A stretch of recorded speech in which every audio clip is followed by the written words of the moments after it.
Hello and welcome to Geek Warning. I'm Dave Rome, and with the Tour Down Under and the start of the World Tour in full swing, we've given James a week off. I was on the ground to see all the new bikes and tech up close, and Ronan, well, you're still there.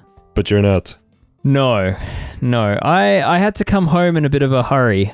Yeah, my partner thought she'd locked herself out. Oh, yes. You're going to actually give all the details here. Yes. Okay. Thought she'd locked herself out and decided to scale a security wall, which she didn't stay on top of.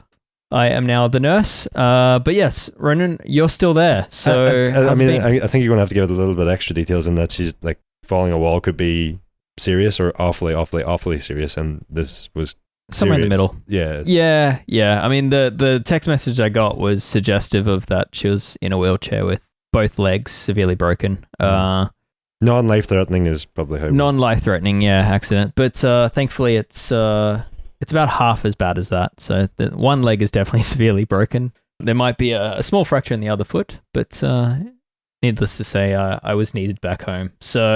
But I had a camera full of photos, so I've still got lots of work to do.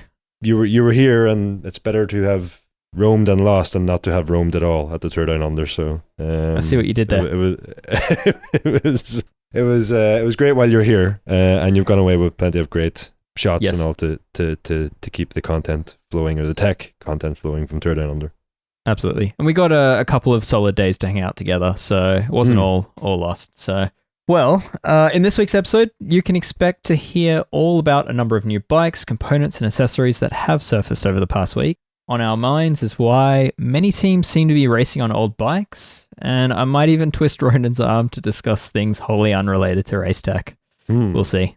As always, Geek Warning is brought to you by Escape Collective. Escape Collective, our employer, is wholly funded through the support of its members and subscribers. If you're already a member, then thank you. This podcast exists because of you. And if you're not already a member, then please consider joining our mission in providing truly independent cycling media that doesn't fill your screens with pop-ups and other eyesores. All right, Ronan, should we get on with this? I thought you were going to say, you said if you're a member, this podcast exists because of you. I thought you were going to say, if you're not a member, this podcast may disappear because of you. I mean, that is factual. That is the reality. So yeah, members keep this thing alive. Yes. Yep. All right, Ronan. Well, let's talk about all things Tour Down Under tech. You've been at the race start for the men's. I was at the race start for the women's. But yeah, what have you seen that is standing out as new? Well, I headed out to the first stage of the men's race yesterday. We'll maybe touch on that first because it's most recent. And wasn't really expecting much. Was very much going out there thinking, I'm just going out here because it may miss something if I don't. And turned out there was actually quite a lot of new tech on show. Most prominent of which, most obvious of which, most unmissable of which was the new POC Road Aero helmet, which could easily be mistaken for a new POC time trial helmet that we've seen last year. But this thing is definitely not a time trial helmet. It's not that time trial helmet. It's maybe a time trial helmet, but it's not that time trial helmet. I mean, fill us in here. What is there rulings that stop people on the road using a time trial helmet? Does it have to be a different product? So my understanding is there are some ruling around the depth of the visor and the potentially depth of the sort of side panel on the ears. I've been meaning to check that out. Something tells me there is some rule on that. And you remember the original Giro helmet that had the built-in visor? I'm pretty sure that was outlawed at some point. So that I think that's what's put in my mind. So the visor needs to be entirely removable and all that. Yeah, well, the visor was removable in that helmet, I think, was it? Yeah, It had but there's no magnetic points on the rim. So okay, but there's no ruling that that dictates riders must wear a helmet that doesn't look ridiculous. Not in those words, no. Okay. So I mean, what are some of the key details of this helmet? Does it look like it breathes? Like it breathes, as in ventilated? Yeah, is it something you'd want to wear in Australia's hot summer? I was very surprised to see it used yesterday. Harry Sweeney, Australian rider, obviously maybe more adapted to the heat than many of the European riders landing down here. But still, it was exceptionally hot yesterday. It's actually quite a bit cooler today. It was down as low as 12 degrees in our ride this morning, and we actually got a drizzle of rain. So I guess that's what happens when you bring an Irish guy to Tour Down Under. It was very hot yesterday. Harry Sweeney was the only rider wearing the new helmet as far as I've seen. But I like, obviously POC haven't said anything on this new helmet. They have confirmed to me it is a new helmet, which obviously it is, that it's still under embargo and that we'll get more details soon. But what I expect that we're going to hear is some sort of language around, similar to that used for the new Time Trial ProSen helmet that they released last year, and that was surrounding those 3 large vents at the front, and that they reduce the high pressure zone in front of the helmet and helps reduce aerodynamic drag, coupled with that by forcing flow through those vents and into channels inside the helmet, that actually you get a bit of a Venturi effect where the sort of rushing the air through a constricted space actually creates like a low pressure zone behind it, and also helps to wisp like excess heat from inside the helmet out. And then you can see at the back the sort of exhaust ports, for lack of a better term, on the rear of the helmet. It's not as large as a ProSen helmet. It's just literally one big vent from, running the entire width of the helmet. With the new road helmet yesterday, it split it up into, if I remember correctly, 3 different vents that sort of exhaust at the rear. So it'll be the same idea, something to do with channeling the airflow, accelerating airflow through that zone, creating low pressure zone behind the rider, improving aerodynamics on the back, this, that, and the other. So time will tell. Yep. And looking as close to a sci-fi fictional character as possible. I mean, like, I put a story on the Escape Collective Instagram account yesterday, something to the effect of road helmets are owning 2024 or something. Road aero helmets will rule 2024, something to that extent, because it's only a week after we've seen Kask's crazy new helmet. The ear pincher. The ear pincher, which I believe, having got up close to it yesterday, is actually called the Nirvana, technically speaking. At least that's Kask's name for it. I had suggested in last week's episode that Dumbo would be a great name for it. I'd heard that, yeah. I'd heard that. Anyway. But having got up close to that helmet, if we move along, because that was the other helmet I seen yesterday, obviously already memed the planet over, so it's not exactly new news to anybody. But what was interesting is that Kask have actually, getting up close to the helmet yesterday, I was able to get a look inside it, and what I spotted then was... You spotted nits. Well, maybe I thought it was 3D printing, but maybe it was just nuts eating away at the internal lining. I don't know. Okay, no, so 3D printed padding? Yeah, so it's Kask's multipod internal padding that they first brought out with the Elemento last year. And it's got that sort of, if you picture a 3D printed saddle, kind of honeycomb effect. Yep. The internal padding has the same sort of visual effect to it, and it lines the inside of the helmet, obviously. Kask claims that it sort of helps with rotational impacts. It's like, it's their rotational impact device. But on top of that, because it's like a honeycomb structure, and because Kask don't have to like fill the inside of the helmet with it, they've got a channel of air running through the multipod padding, because it's honeycomb, and also either side of it. Very, very similar to what we've seen in the Elemento helmet that was released last year. The exact same actual merino wool eyebrow pad on the front of the helmet also. And so like when you look at the new Nirvana helmet, from looking on the inside of it, it actually just looks like the exact same helmet as the Elemento. And that's something I was that's something I asked Kask at the time when they released the Elemento. I was like, that and the Fluid 12 technopolymer material that they had used on that helmet also, I was asking them, will we see this in more helmets going forward? And obviously the answer is going to be maybe, and now we know the very next helmet released has included similar technology. I'm not sure if it includes the Fluid 12, but probably not, because it's very visible in the Elemento and it's not visible at all in the Nirvana, but certainly inside the helmet's very similar. All right. Did you catch a third new helmet from Van Rysel? Decathlon's company? Yeah, not so new in that it's been about since June, July time last year, but certainly the first time we've seen it in the World Tour. But it was in your new gallery on escapecollective.com? Yeah, I mean, not everything in that gallery was brand new tech, but mostly new or interesting. But the Van Rysel is, I'm still going to call it new. It's the first time I had seen one in person. Yep. The first time a lot of people will have been aware of its existence. Sure. I had made a slight mistake in the article that I said it was priced at £69.99, which the Aero helmet itself is, which is incredible value when you think about it. I don't know how the pricing, what way Decathlon would price it in Australia, but just having been here for a week, I know that's just under 140 Aussie dollars if you just take the exchange rate. Yeah, which is a quarter of what the other helmets we're talking about will probably be. So, and the slight mistake I made wasn't on that pricing. That pricing is accurate for the Van Rysel FCR Aero Road helmet. The mistake I had made is that the rider I had pictured is wearing a MIPS equipped version of that helmet that only the AG2R squad seem to have access to at the moment, because it's not available through Decathlon at the moment. Presumably it will, but also presumably it'll cost a bit more when it does come. Sure. Okay. Moving to the feet of riders. You spotted some new things there. Trek shoes. What's going on here? Very interesting Trek shoes. Two different pairs of new shoes from Trek. One is what looks to me like a extremely lightweight knit construction.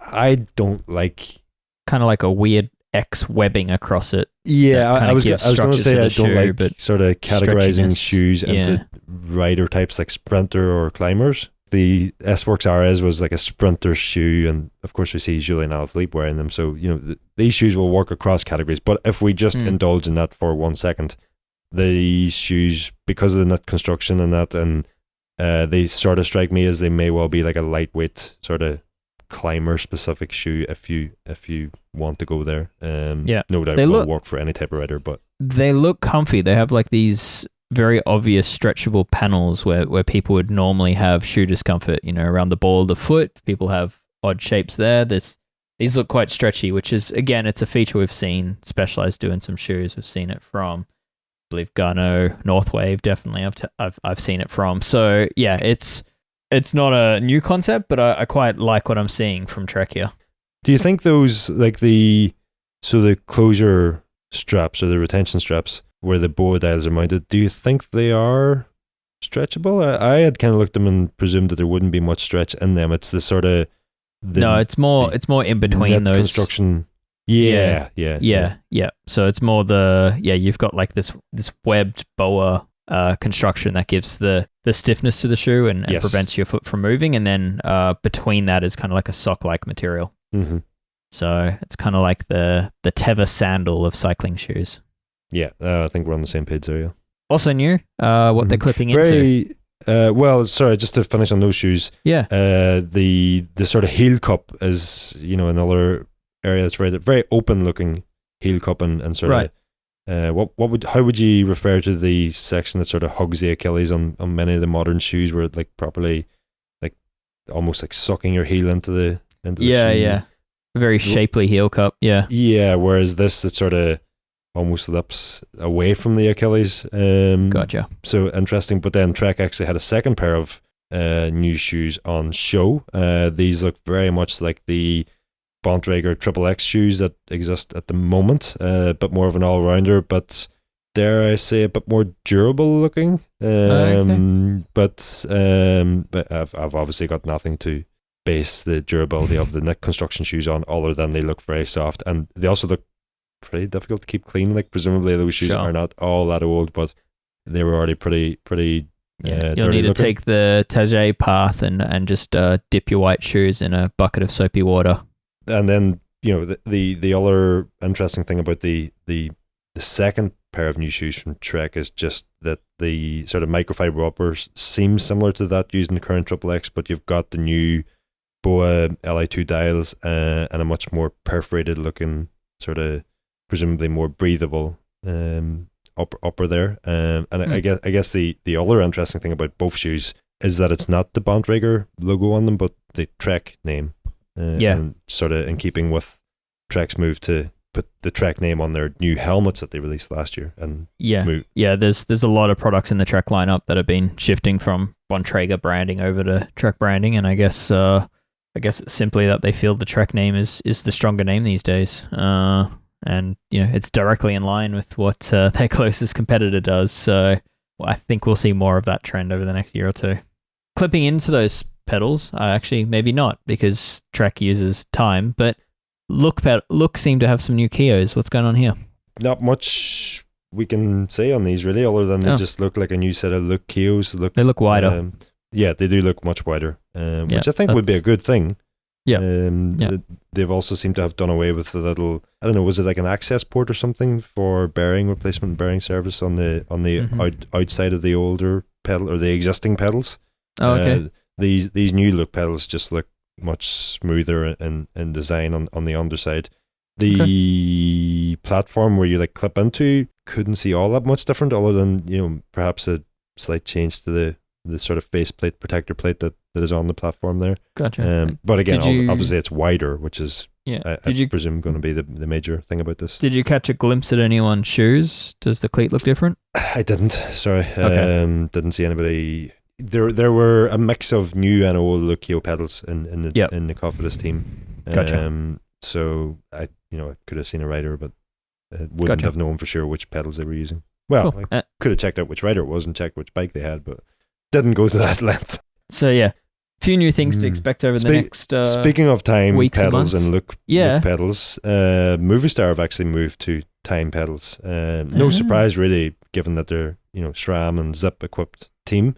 But for the past few years, they were riding Look Keo pedals with that SRAM group set and Zip wheels. But this year they've moved to the time pedals, which are obviously also under the SRAM umbrella. Yeah, it's interesting to see how much SRAM is investing in the time brand at the moment. We're definitely seeing a resurgence of time pedals in the pro peloton at the moment.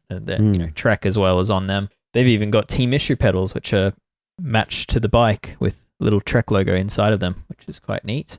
And then the other one is Wahoo with Speedplay is also making some moves. So yeah, it's no longer just Shimano unbranded Shimano pedals.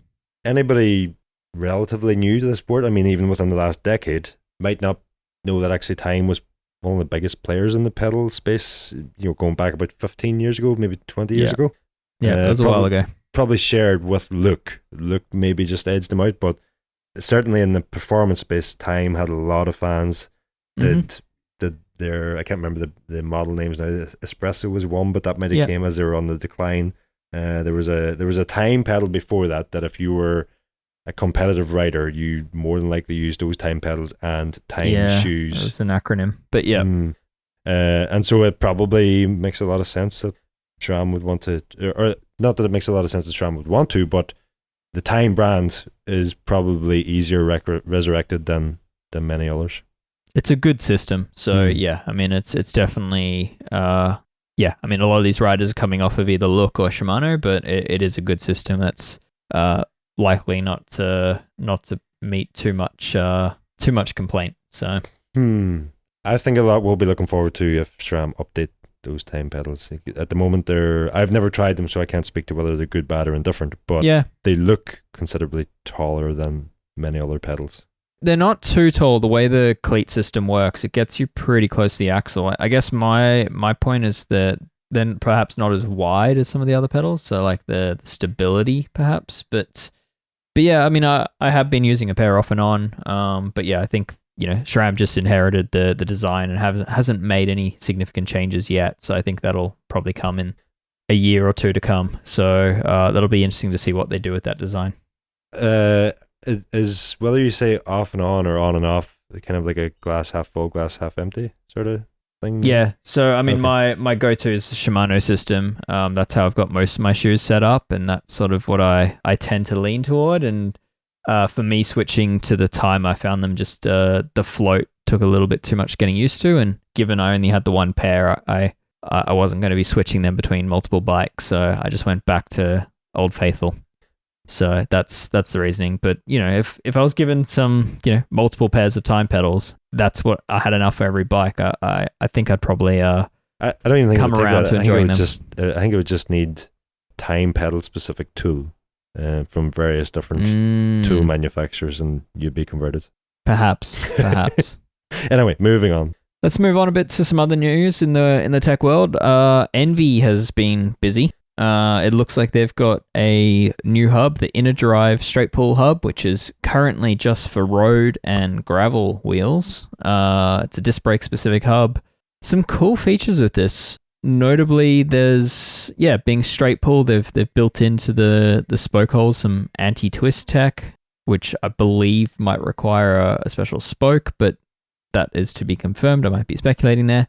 The main thing with the spokes, though, is they've designed the flanges to be the right height, so you only need one spoke length per wheel, which is a nice touch. Other brands do that. It's always good to require fewer spares. But yeah, inside the hub is where the biggest differences are happening. So they've got a whole new ratchet-based drive system, which is significantly oversized if you're comparing it to something like a DT Swiss Star Ratchet, and that's allowed them to have some pretty impressive engagement numbers. So they've got 40, 60, 80, or 100 points of engagement options. The 60 tooth is what comes as stock, and I guess the trade-off is the more engagement points you add, the more potential friction you get while coasting. Yeah, so I mean, they're also lighter. So Enve were previously using a hub that was designed in collaboration with Mavic, the ID360. These days, the two companies are very, very much not the same company. They're very much split, have nothing to do with each other anymore. So yeah, Enve's taken its own path, and it's a 90-gram weight saving over the previous Enve branded hub. So I think they look good. I think long term it'll be interesting to see how the durability plays out of the bearings and all that. But no doubt the company's done its research on it, because they're going to be using these hubs in a lot of wheels. Not just new hubs, though. There's a new cockpit as well, the AR cockpit. Is it new? It's very similar to something we've been seeing from UAE being raced on, but this is slightly different to that. Well, I was thinking it's actually very similar to the custom all-road. Ah, yes. Anyway, we should probably explain what this is. It's a new SES AR one-piece handlebar from Enve it's an integrated handlebar and stem with 20 bar width and stem length combination options available. And the big thing being that there's sort of aero profiling all to them, ergonomic shape, and with what Enve call compound flared drops, which means flare drops. They haven't actually told us what kind of angle that flare is. No. So I think it's tricky because the compound flare, I think, isn't a straight flare. I think it kind of flares progressively as it reaches the drop. So it kind of keeps kicking out more and more just to really mess with that new UCI flare drop tool. Yeah, I think it's a tough one to probably give a number to. But yeah, the bar widths from, I assume, measured from center to center of the hoods are available between 38 and 46 centimeter. Maybe they're measured from the drops, and that would make a very narrow bar at the hoods.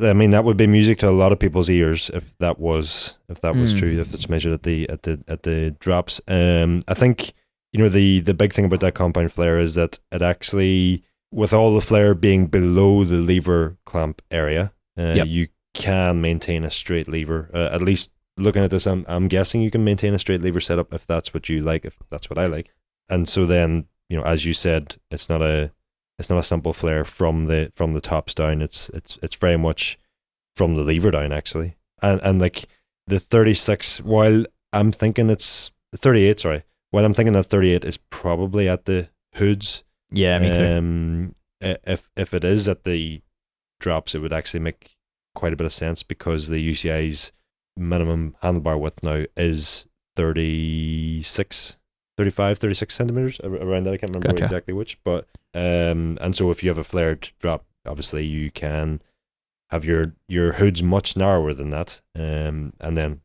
fast forward to today, obviously you've got the whole lever angle thing, and the UCI have confirmed that if your drops have a flare, then you're going to have more relative to the center line of the bike. Let's say you're going to be permitted more lever and word angle than someone who has straight drops, because your lever could be within 10 degrees of the flare, which is a permitted limit, but obviously with a flare drop, that's going to make it much more inward angle than One example, I was speaking with one of the mechanics from the Jayco Lula team, and a lot of them are on a flared handlebar which comes with the propel, and they were shocked by how within the limits they were when the UCI came by with its tool. They thought they'd be moving levers, and the UCI tool was nowhere near it, and it was just a result of the bar flare really pulling that tool more inboard. Flared bars definitely leave a little bit of leeway. While we're on this topic, because it is relevant to down under and all, sure. And we've seen the first checks, so to speak. They checked quite a few bikes yesterday morning again, so it seems like it'll just be a common occurrence. One thing I have heard though, and the reason the exact jig that they're using is still a prototype, it's a 3D printed prototype, is that they're actually running up against quite a bit of issues with sprint shifters and satellite shifters on the drops, and the sort of hydraulic hose mounting point on the brake where levers. the hose nut goes. Yeah, exactly. And if that's sort of in the wrong place relative to the drop and where the jig mounts on the drop, it can it can render the jig useless. So they're trying to finalize the design to have a system that, regardless of whether you've got a sprint shifter or not, it's gonna be able to take a measurement. Yeah, okay. They might have to come up with a different path of measuring. So yeah, I wonder if if they can measure from the outside in rather than from the inside out. Yeah, or from the top of the handlebar out. Yeah. Anyway, back to the Enve handlebar. It is a pretty high-end item, so they're making it in-house in Utah. It includes a K-Edge combo computer and accessory mount, which is quite a nice touch. Projected weight's 330 to 360 grams, so that gives you the handlebar and the stem. And it's made to work with Enve's own system integration, so what you see on the Melee and the Mog and their other bikes. So no doubt other brands will adapt this handlebar to work with their headset systems. But yeah, I think it looks pretty good, and you'd hope so for $1,200 US. It's not the cheapest one-piece handlebar you'll find. Claimed weight 330 to 360 grams, depending on exact size combination you've gone with. Yeah. So let's move on. Ronan, do you know anything about the new Decathlon trainers? Do I know anything about the new Decathlon trainers? I know they are Van Rysel trainers. Okay. Decathlon's sort of cycling brand. They've got their interactive smart trainer, direct drive, everything you'd expect from a modern trainer. Yeah. There's 2 price points. The most interesting point about them is that the interactive turbo trainer D100 is priced at £240 sterling, which when you compare that with even something like the Zwift Hub 1, which is sort of very well priced also, I think it's just above half the price of the Zwift Hub 1 if I'm getting my pricing right. And then the sort of higher spec one, which I haven't really delved into the specs of these, but the interactive turbo trainer D500, which may well be more in line with the Zwift Hub 1 and those but sort of appears to be higher spec. That's retailing at £450 sterling, and apologies I don't have other international pricings at the moment. But it's it's very elite sweet OT. Yeah, I was going to say, you probably don't need to look up photos of these, because if you've seen a Wahoo Kicker Core, then you've seen the cheaper version.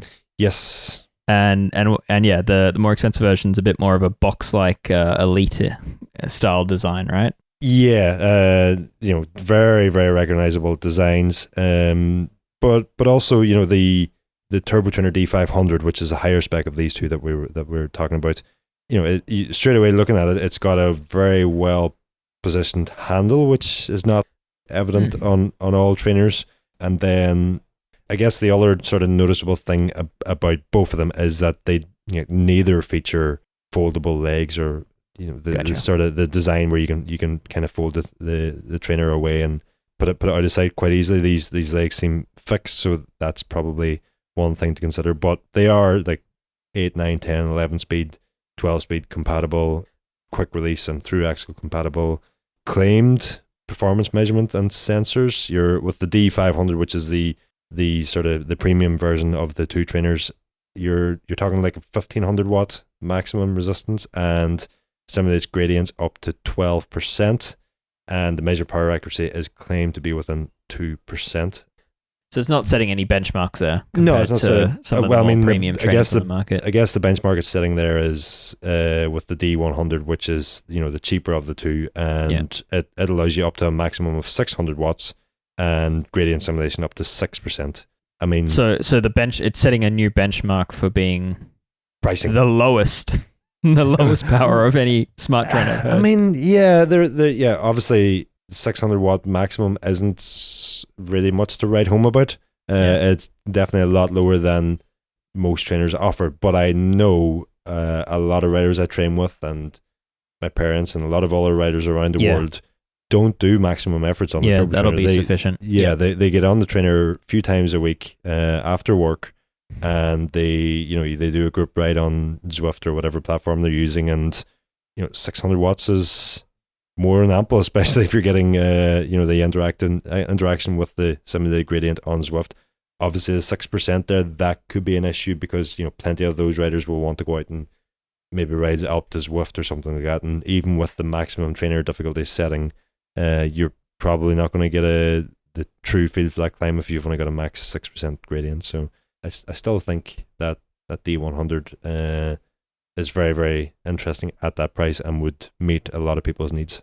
All right. Well, yeah, more proof that Decathlon isn't slowing down in their investments in cycling and ramping up, if anything. Yep. So, more from that brand, I'm no doubt will come, and clearly they're investing in forever increasingly more complex tech.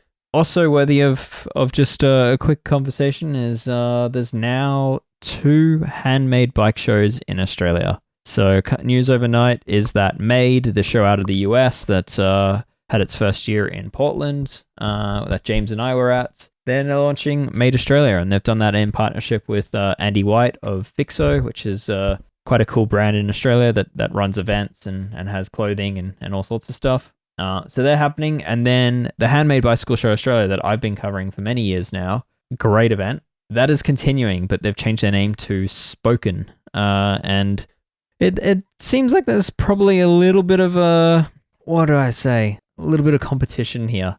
So both events in 2024 will run within 2 weeks of each other within Melbourne. The plan is for Made Australia to then move to Adelaide to coincide with the Tour Down Under for 2025. So I think I'll have to come back then. You'll have to come back. So I think it will be a temporary competitive landscape. I think in 2025 we'll see things settle down again. But yeah, it is odd for such a, what I'd say, a niche show to have direct competition like that. One thing noticeable to me riding around town here in Adelaide is the sheer number of handmade or custom made bikes. Is the thought here that a rising tide lifts all boats, and that actually there is space for 2 shows as a result of that? Yeah, I think long term, once both shows figure out where they're positioned in the market and where they want to be based and at what time of year, then great. But I think Made Australia has definitely made sorry, no pun intended, but they've definitely come into the market and selected a date that they knew was going to overlap pretty closely. And I don't believe it was necessarily intended to be as malicious as it looks. It was that Fixo already has a pre-existing event in Melbourne called Melbourne Roubaix, which happens every year, and it's kind of like a fun bike scavenger hunt with thousands of people spread out across the city doing really fun things on bikes. And yeah, the plan was just to do sort of like a soft launch of Made Australia and coincide it with that event before it moves to Adelaide the following year. So yeah, I think from what I can tell, the most important builders, the big names, the draw card builders are likely to appear at both shows. Longer term, it remains to be seen whether those builders can justify the time away from building bikes in order to attend 2 shows. I think that's where things get a little murky. But anyway, yeah, I think both shows intend to grow the awareness of these brands and put these brands in front of more and more customers. So in theory, not a bad thing.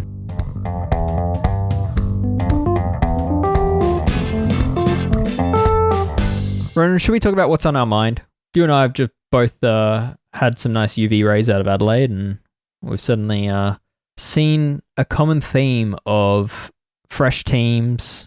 Yeah, that's the start of the season. You normally expect to see fresh bikes, but there's a lot of old bikes still being ridden in these World Tour races. A lot of old bikes, which we had well, old colorways, let's say, that Sure. we had spotted.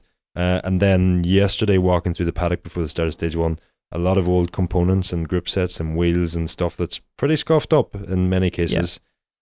Still in use. So yeah, complete bikes that are carried forward from last year into this season. And it wouldn't be the first time this has happened to Tour Down Under.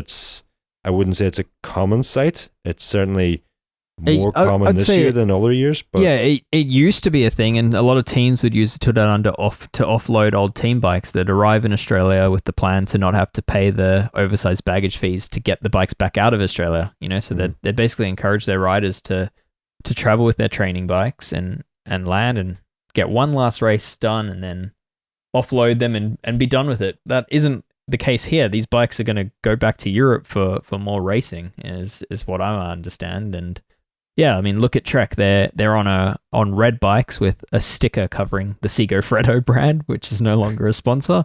DSM are on the same bike, although theirs look quite fresh. The list goes on. So especially in the women's as well, like Canyon SRAM as well. Old paint. Again, they're waiting on their new bikes. There's Alpecin, yep. They're another one. There's the Movistar. Yep, there's plenty more, and it's interesting to me because I guess the reasons seem to be a little bit muddled. Some are waiting to get back to Europe and get on the new bikes, while others have sort of hinted that they're just not bothering to repaint the old frames. They're just going to wait it out because there's a new model a few months to come. On the face of it, makes a lot of sense, and arguably is the way it should have been done anyway. If a brand is going to launch a new model bike in a matter of months' time, why would they go to the expense of manufacturing, giving away, and painting a whole fleet of new bikes that were only going to do a few months' work anyway, when the same bike was available from the season before and the team already had it? What actually happened, though, was that regardless of when a brand was launching a new bike, in most cases, for as long as I remember, the team would still get a new version of the existing bike in December or January. The mechanics would have to go to all the effort of building said new frame. They'd have to bring it the whole way around the world, do Tour Down Under, bring it back again, do the classics, and then maybe for the Giro or the Dauphiné they get a new frame. What's happened this year is they're just running with last year's bikes until they get to the point where that new frame is launched. And we had a couple of different reasons, a couple of different speculations as to why. I'm thinking it's an indication of sort of the market pressures at the moment, and it's that is, considering everything I just said, that is presumably a major cost saving. Yeah, a lot of these teams are required to provide product and a cash component, and surely their contracts wouldn't let them get out of the cash component, but perhaps there's some leeway with what they can do as far as supplying product. And yeah, I think you're spot on, right? And I think it's cost pressures, and yeah, I mean, repainting or sending out new frames that will only get 6 months of use is a big cost to everyone involved. And yeah, I guess they're also a big tightening waste. the drawstrings. It's quite wasteful, but at the same time, you're also thinking, this is the top tier of our professional sport. So it is surprising to see riders riding around on bikes that are clearly just, have stickers covering old sponsors. Yeah, when I say it's wasteful, I mean, it's not great, but it's not like those bikes would be built and then would lie forevermore gathering dust in a service course. They'll be sold to the public who can get use out of it for years to come. And the other thing is, with the new frame coming, more often than not, manufacturers might struggle to offload the existing frame, and so sometimes it might maybe make sense to actually give it to the team and use them up that way. Anyway, it was unexpected. Our galleries are coming. We're posting galleries every day at the moment from Tour Down Under. But yeah, expect to see some familiar bikes in amongst those galleries. There's lots of new ones as well, but there are some familiar bikes in the mix. And I'm certainly looking at a lot of photos from last year to try to figure out whether my photos are of a new bike or not. So yeah, what's also on my mind from Tour Down Under is walking the pits and seeing so many mechanics making do with what look like tools they've had to source locally. And I get it. The getting a whole team, a World Tour team to Australia is hugely expensive.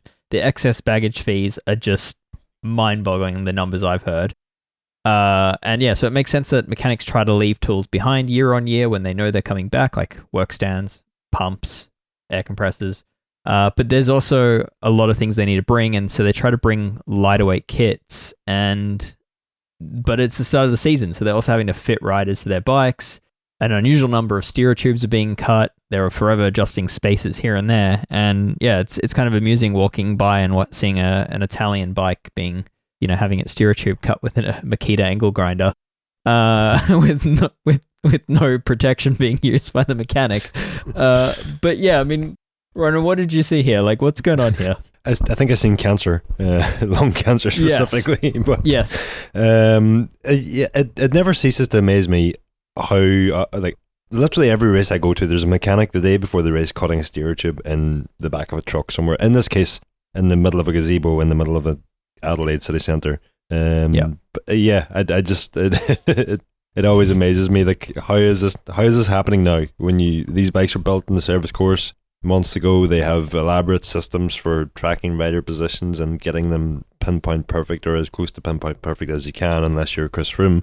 But yeah, that's just always interesting, and we've seen the same again here, and obviously much more difficult here given that they haven't got the mechanics are not in the service course with all the tools that would be on hand there, and they're also not even in one of the team trucks, the mechanics trucks, which are obviously kitted out better than most workshops are.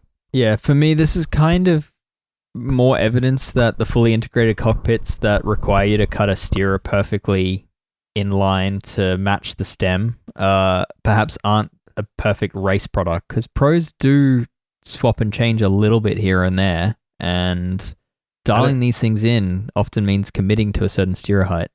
Well, what I think you didn't actually see in the example you just mentioned was that the mechanic had cut said steerer with a hacksaw blade.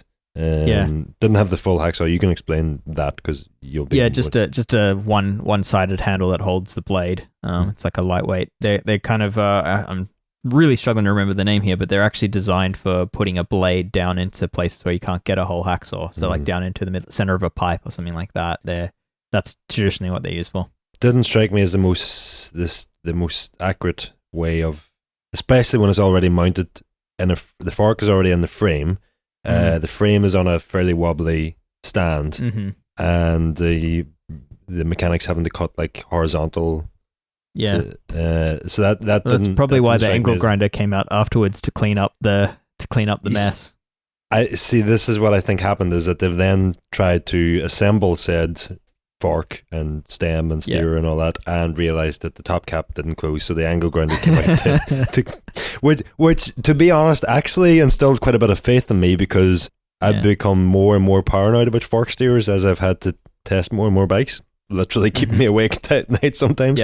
And to see that actually you never really see fork steerer failures in the World Tour, and that actually they are not sometimes installed with the utmost care, but yet they still seem to survive. I think that generally speaking, fork steerers are fairly overbuilt. But I think the other takeaway here is that this isn't how teams normally operate. They have to make concessions to their workflow in Australia because they don't have the full tools. They don't even have a bench vise with them, so they don't even have a bench. They've got like a trestle table in most cases, so there's nothing to attach a bench vise to. So yeah, it's just quite funny to watch, the top end of the sport kind of being run at a hardware store level of bike maintenance sometimes. That was on my mind, but also on my mind, should we cover a PSA that's kind of related to that? Yeah? Okay, so something else I saw. Most teams have the race style stands that they're used to using, which hold the bike between the bottom bracket and the front fork dropouts. Some teams even, travel with ones that are simply cool, like one of the mechanics from, I believe it was the team of Canyon SRAM, had like a customized little quick release clamp that just clamps onto the front through axle, which made it super quick to take the bike in and out. Other teams, a few teams like the Australian national team for one, there was a women's continental team that were on Aurum bikes was another. They have like your more traditional shop style folding repair stand that clamps onto the seat tube, clamps onto the seat post, but to my horror, they weren't using them in that way. They were clamping a variety of very expensive, very delicate, very lightweight top tubes with this clamp. Scary. Yeah. So in the case of the Australian team, I mean, I don't mean to shame, but it's like, yeah, they're working on a variety of team bikes that aren't present at the Tour Down Under. So in the case of the women's race, that's a number of World Tour teams that didn't come to the Tour Down Under. So there was a rider there from EF Education, and there was a rider there from Cofidis, and a few other very high-end, very fresh new team bikes that are potentially going to have some issues with the top tube being clamped down the road. So it was just a reminder to me that even at the top end of the sport, you still see things done wrongly, and I just want to remind people that unless you're on a steel or a titanium frame that has a round top tube, then please don't clamp it. The tubes just aren't made to be clamped. So clamp the bike by the seat post, and your bike will be happy for you. It kind of, there's obviously a safety element, which is the foremost thing about this PSA. Don't clamp your top tubes. Don't clamp any tubes. But there's also like those teams that have, let's say, a mix of riders and as such a mix of bikes. You quite often find that some of them riders won't actually be professional riders and may well have paid for the bike themselves, or may well only have the bike on loan from a friendly local bike shop or a supporting local bike shop or something. And it's one thing you sort of expect that frames may well get damaged, especially if the rider has a crash, but you don't really want to be, especially if you paid for the thing, hearing that it's been damaged outside of the race while it should have been getting checked over. It was actually broken or cracked. Yep. So yeah, I mean, perhaps the bikes clamped at this race are fine. Perhaps there's zero issue to them, but there's a high chance that that's not the case, and it's just not worth the risk. Was there any chance if you've got a repair stand? I was going to say, was there any chance that the bikes were simply resting in that position and weren't actually clamped, or was the clamp tightened up? Not from what I saw, Ronan. No, they were very firmly held by those by the top tube. Yeah, that's the PSA. Use your repair stands as recommended. Clamp the seat post, please. I have an addition to that. If you're guesting on a composite team, or maybe even if you're just letting any, and obviously there are going to be some incredible mechanics working on composite teams also. So yeah, but this isn't to say that if you're working for a composite team, you're not a good mechanic. I think that's a given. This is just one example you're referring to here. But perhaps if you're letting someone else who you don't know their skill level work on your bike for whatever reason that is, maybe a bit of masking tape on the top tube that says "Don't clamp here," just before you send it off. I don't know. I'm thinking the next time someone has to work on my bike, I might do that. Yeah, I feel like in this day and age, that's kind of like putting a sticker on your wheel saying "Please don't inflate to 200." Yeah, still better off not inflating to 200. So if a sticker is required, then that's the age we live in, isn't it? That's the PSA. But I think before we wrap it up, we've got a quick bit of news from around the industry. So I'm just going to fire through these. So Fulcrum, they have just released the Speed 25 Plus wheels, which are a shallow depth carbon wheel. You're looking at just 1,270 grams claimed weight for the pair.